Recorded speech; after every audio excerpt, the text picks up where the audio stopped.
Hello, this is Jesse Mendez. I work in the parts counter in Blackwood, Idaho. I'm making this video explaining on how we read the letters, what they mean on bearings.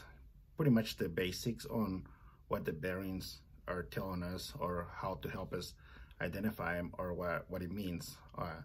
Each one of these bearings has letters on them and numbers that mean a lot of things for us that will actually explain to us what the best place for them to be used on is more appropriate for the equipment that you're working on, depending on whether you're using or needing a heavy bearing or just a light duty or a standard duty, depending on where you're going to be using it on. As you can tell, English is actually my second language, so I hope you guys can understand everything that I said. I'll do my best to explain how bearings actually work best. And from behind the counter, where we helping customers, we're always asking what you guys normally are working on. And the reason for that is for us to kind of know if that piece of equipment is actually using that kind of bearing or it's something else that might be close to what you think it is, that it might be actually a different bearing. Not saying that you could be wrong in any way or saying that I'm an expert. It's more of us helping identify the right bearing for the equipment that you be working on. I made this list that explains how to read letters and numbers on these boxes, on these bearings that we carry. I'll start today by explaining just the 1 inch, which is all the basics on these bearings. Hopefully you can find this video useful. And once again, I want to thank everybody for watching my videos and following me. I hope you guys like what I'm about to show you guys here in a second.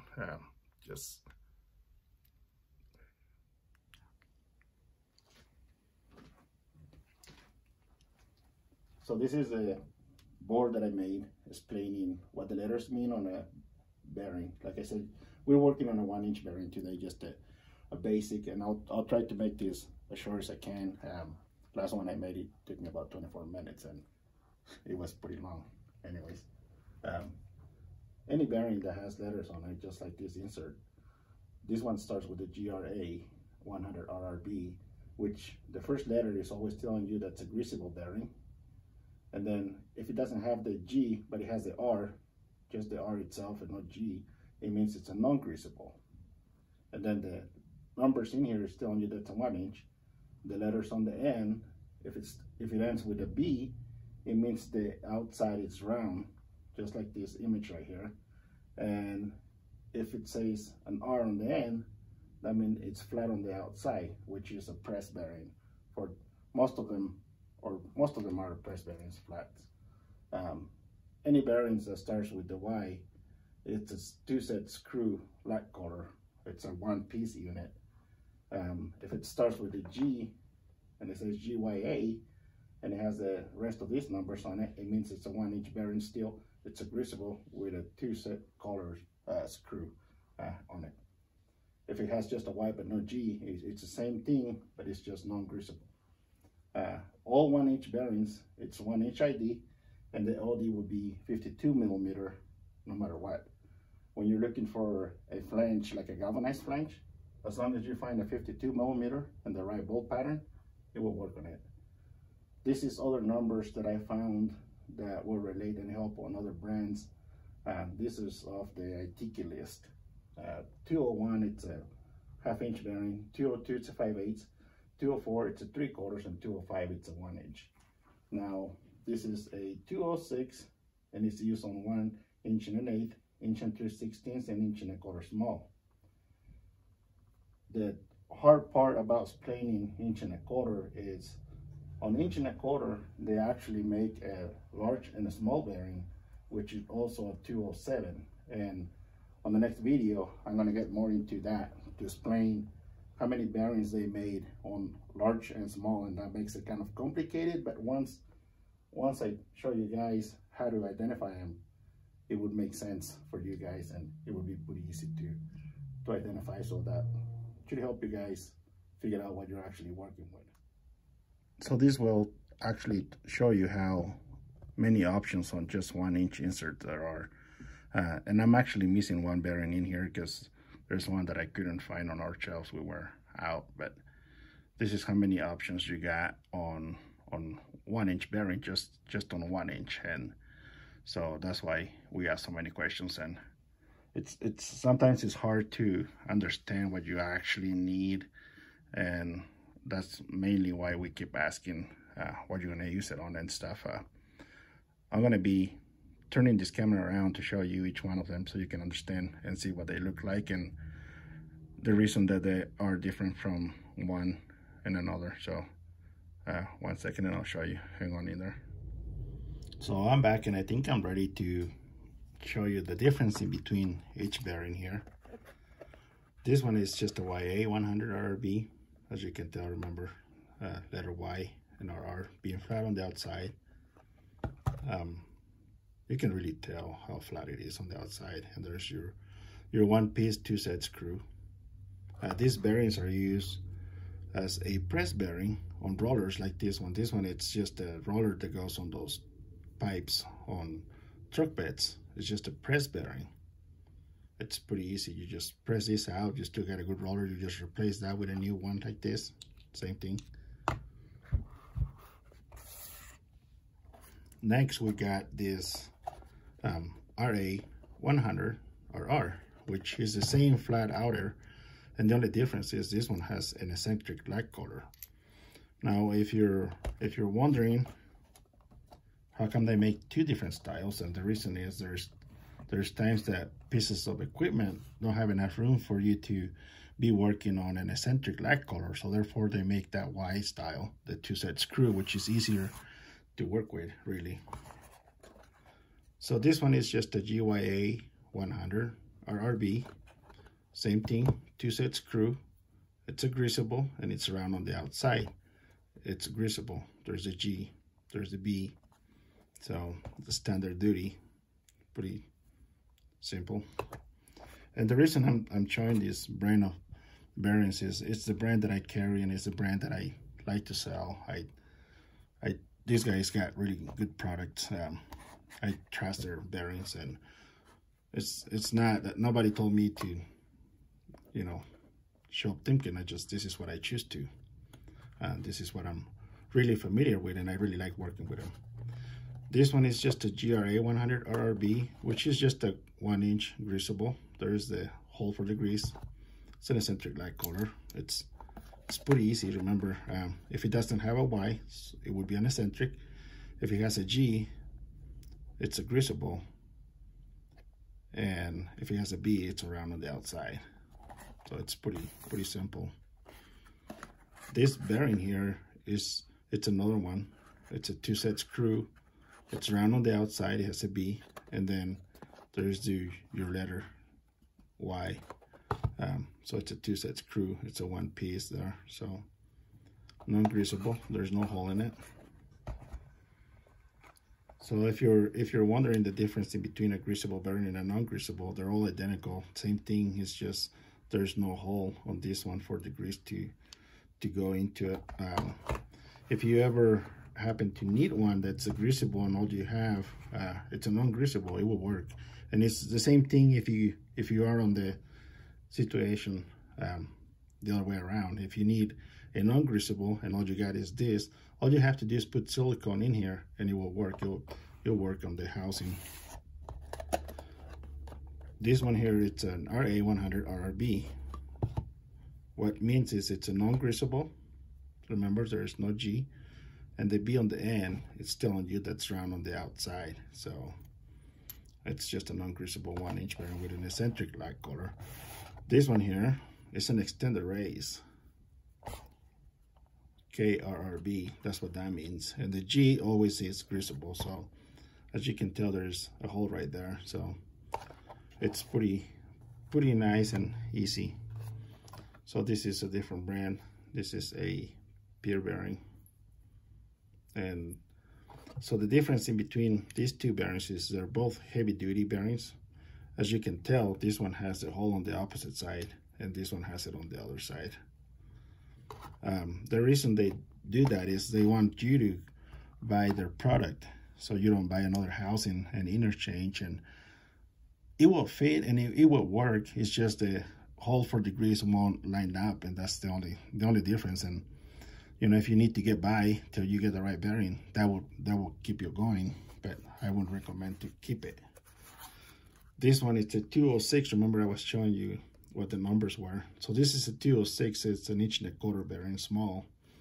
And I'll be making another video showing you the difference in between the large and the small bearings.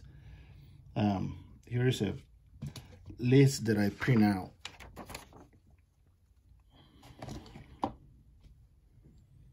So in here, in this list, on this side, if you can see it, it's telling you the OD of the bearing.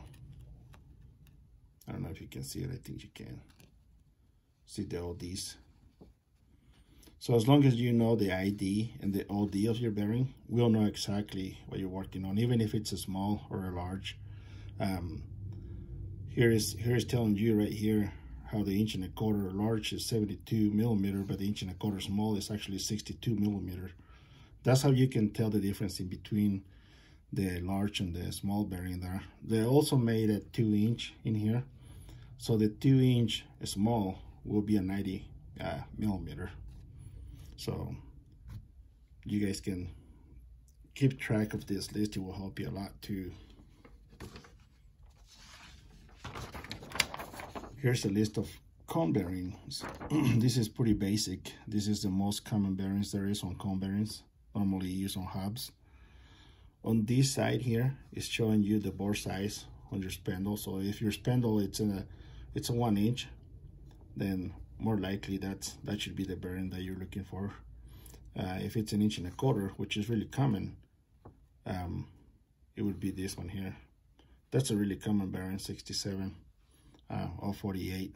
And then it would be the same number, but instead of the last two numbers, it will have the 10 or whatever these two are, and that would be your raise for it too. So they're pretty easy to identify. So I hope this helped you guys.